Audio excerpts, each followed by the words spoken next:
Can everybody hear that? Yeah, it's fine. Okay. Welcome, ladies and gentlemen. This is the Democratic debate for the 15th Congressional District.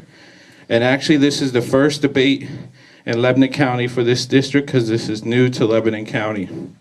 Thank you to our sponsors, the Lebanon County Democratic Campaign Committee and the Lebanon Valley College Democrats. Thank you to Lebanon Valley College for allowing us to use this room tonight. And I want to introduce real quick Doug Waterman. He's the new president of the Lebanon Valley Dems. Andrew Moser, the chairman of the campaign committee, will be our moderator for the evening. And our candidates, of course, are Rick Daugherty and Jackson Eaton. 15th Congressional District. Right now it's being held by Charlie Dent. But by November 6th, one of these men will be our next congressman for the 15th District and represent part of Lebanon County. I just want to quickly tell you what's part of the 15th District. If you live in the city, it's just wards 3 and 6. And the townships of Anvil, Bethel, East Hanover, North Anvil, North Cornwall, North Lebanon districts, East all blocks except for 2039 to 2702. I don't know why they split it up in a street. Middle and West, North Londonderry, South Anvil, South Londonderry, Swatara, Union, West Lebanon, and the boroughs are Cleona, Jonestown, Mount Gretna, and Palmyra. If you live in one of them, you're in the 15th. If you don't, and you live in Lebanon County, you're in the 6th, but it's good to... I want to thank everybody for hosting this tonight and welcome Jackson. Jackson's relatively new to the Democratic Party. I have been fighting for democratic values for over 30 years. I am the chairman of the Lehigh County Democratic Committee. I'm serving in my second term. Prior to that, I was treasurer for the Lehigh County Democratic Committee for 2 terms. I ran for city council in Allentown as a Democrat in 1993, and I had the honor to be the district administrator for Congressman Paul McHale, who was the last Democrat to hold the 15th Congressional District. I learned from Paul the proper way to be a congressman, how to fight for working people and families, and how to serve constituents well. And I would look to model my tenure in Congress under the work that he was able to do while he was in Congress. Currently, I'm the executive director at the Lehigh County Senior Center. It's one of the best senior centers in Pennsylvania. I have been there for over 16 years. It's a wonderful place to work, and it's probably the best job I will ever have. I did work for a congressman, so I know what that job is like. And it doesn't compare in terms of the joy I get out of the senior center where I'm at now. One of the main reasons that pushed me to run for Congress was the Ryan budget proposal to eliminate Medicare. I know they talk about it being a voucher program, but in reality, the way it was proposed, and in fact it's since come back, it would eliminate the Medicare program as we know it, and it would force senior citizens into the private insurance market. So you're going to have a 75-year-old out there looking to get insurance. Even with what they initially proposed, the numbers don't add up. They were looking at 10 years from now, so that's 10 years of medical inflation, on average giving a senior citizen about $11,000 a year, less than $1,000 a month, to be able to fend for themselves in the private insurance market. By their own statistics, most of us over the course of our life will pay in a little over $100,000 and will pay out over $350,000. There isn't any insurance company that's going to be able to insure somebody at that rate for that amount of money 10 years from now. It's strictly a way to eliminate the program. Social Security was another scheme that they were looking to get rid of and send it into Wall Street. It seems to me that at the federal level and at the state level, Republicans have been very clear that they're interested in taking programs that Democrats have set up, that they initially opposed, that work very well, and privatizing it. It's not because they're looking to help the people that those programs were set up to help, in my view. It's because they're looking to pay off their contributors. They're looking to help people in the private sector get wealthy. And it's something that I oppose, and specifically when it comes to programs that help senior citizens.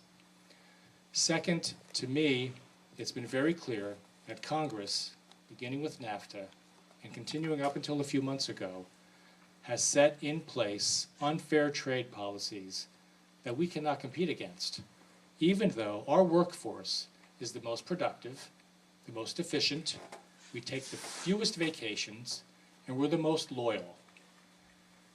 These unfair trade policies, as we know, have decimated our manufacturing base by half, and it's wrecked our economy. We need to fight back purposefully, and Congress can do it. Congress is the one that set these unfair policies in place. Congress can reverse it, beginning with China, but going against every unfair trade policy that's out there aggressively. The President Obama, has taken this on. Unfortunately, he doesn't have enough people in Congress to back him up. I would be one of those people. Third, as prosperity begins to return, when jobs do come back, when unfair trade policies are eliminated, we have to make sure that as free Americans, we can freely organize without intimidation of losing our job. Organized labor is what brings prosperity to all of us. And lastly, we have to realign our defense spending so that it is aligned with current national security threats. We're no longer the policemen of the world, and our allies are doing their fair share. Thank you.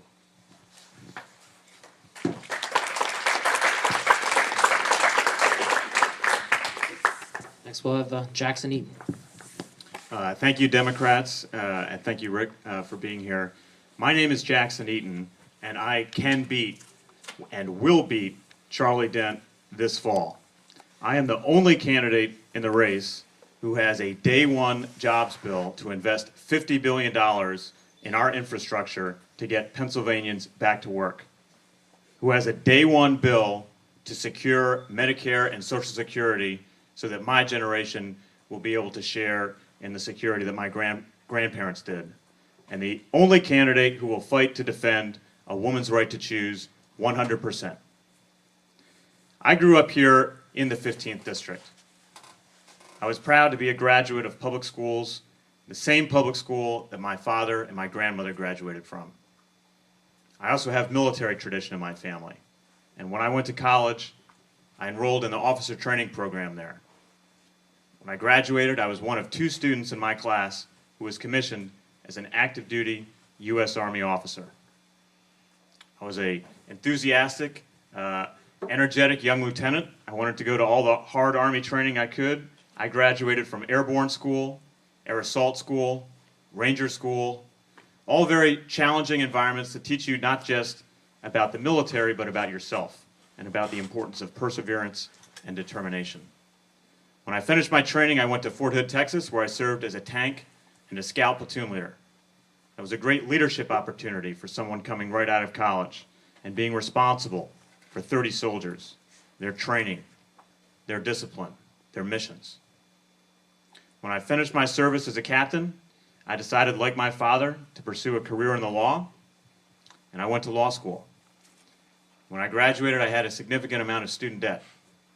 I moved to Washington, D.C. to begin working in private practice to pay off my student loans. And I was there in 2008 when the economy collapsed. Like a lot of other attorneys at my firm, like a lot of my classmates from law school, and like a lot of Americans, I was laid off of my job. As they would have said in my military unit, that was a significant emotional event when that happened. I was very fortunate. I was able to get a new job right away. I began working for Democratic Senator Jay Rockefeller from West Virginia, looking into consumer protection issues. I then became an investigative attorney for the Committee on Appropriations in the House of Representatives. And most recently, I served as counsel on the President's Commission on the BP Gulf oil spill, which investigated the largest oil spill in American history.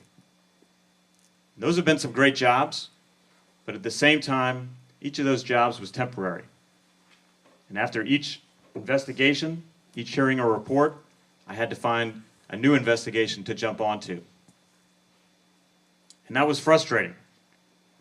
As for many Americans, it was frustrating not knowing where my career was going, where my next paycheck might be coming from, And I felt I had done everything right.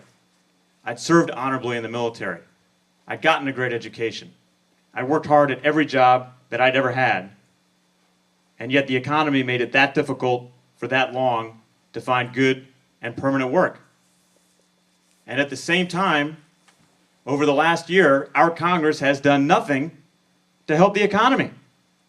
That's the number one issue that people care about. We spent all of last year debating whether we were going to default on the national debt, whether we were going to shut down the government, and lately whether we're going to restrict women's access to contraception. That's not what we sent our representatives to Congress to do. We didn't do anything on jobs. We didn't do anything on the debt. We didn't do anything on energy, on the environment, on education, on immigration, tax reform, campaign finance reform. All of these issues, we here in this room could do a better job than Congress did. I certainly don't think I could do a worse job. So I'm running because I believe that I can make a difference. I am, again, the only candidate that has a day one jobs bill, the only candidate that has a day one bill to preserve Social Security and Medicare, and the only candidate that will defend a woman's right to choose 100%.